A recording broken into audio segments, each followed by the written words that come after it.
All right, let's fire up the boilers and get into it. Today, we are diving deep into the intricate machinery of the human mind, exploring something that's often really misunderstood: personality disorders.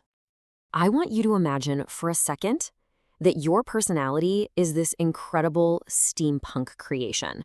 A beautiful, complex collection of gears and pipes and levers all working together to make you, well, you.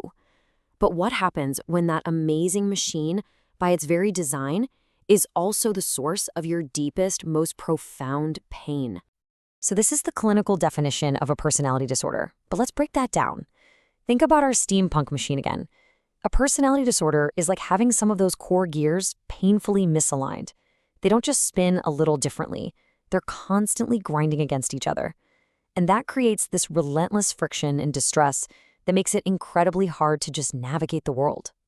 Okay, so to really understand what goes wrong, we first have to understand the machine itself. Let's take a look at the basic building blocks, the gears and cogs that make up a personality in the first place. At the end of the day, personality traits are just our unique blueprint. They're the consistent ways that we see the world, how we connect with other people, and how we think about ourselves. When everything's calibrated right, all these internal gears are meant to work together smoothly, just powering us through life. But here's where the problem comes in. It's when these patterns become rigid. They get stuck. Imagine one of the main gears in our machine just locking into place, refusing to adapt to anything. Well, that rigidity forces the entire system to grind against itself, and that's what causes these huge challenges in relationships, at work, and just in day-to-day life. So, you might be wondering, how do clinicians even begin to make sense of all this complexity? Well, they use a kind of blueprint, a diagnostic map that helps group these different mechanical issues into three pretty distinct clusters. This table right here, this is basically that blueprint. It's a really key way to organize what can seem like totally chaotic behaviors into three core patterns. So you have cluster A, which is all about what we call odd or eccentric thinking and behavior. Then there's cluster B, which is marked by really dramatic, erratic, and unstable emotions. And finally, cluster C, which is really driven by deep underlying anxiety and fear. Grouping them like this helps us see the mechanics at play underneath it all.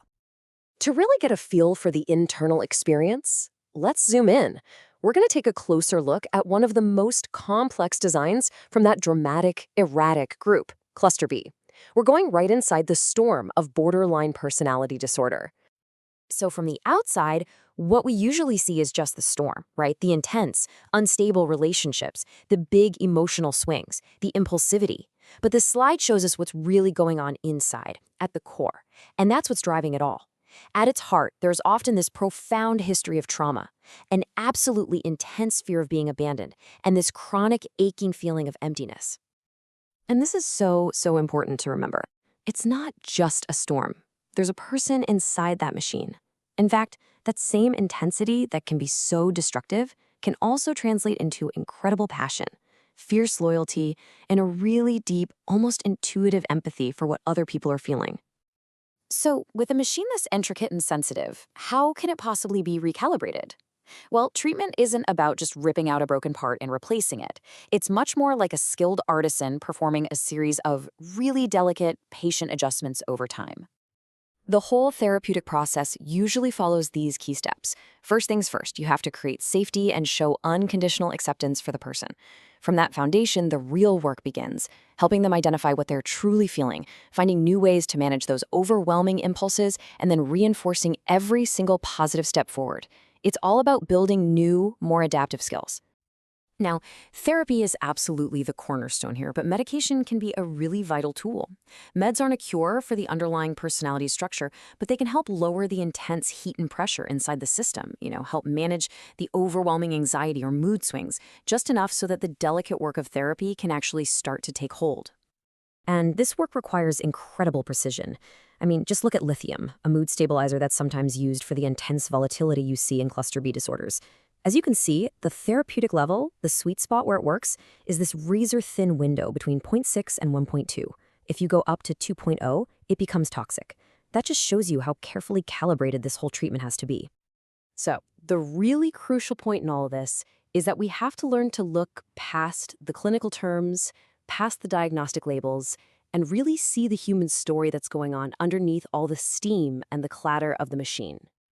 This quote, for me, just gets right to the heart of it.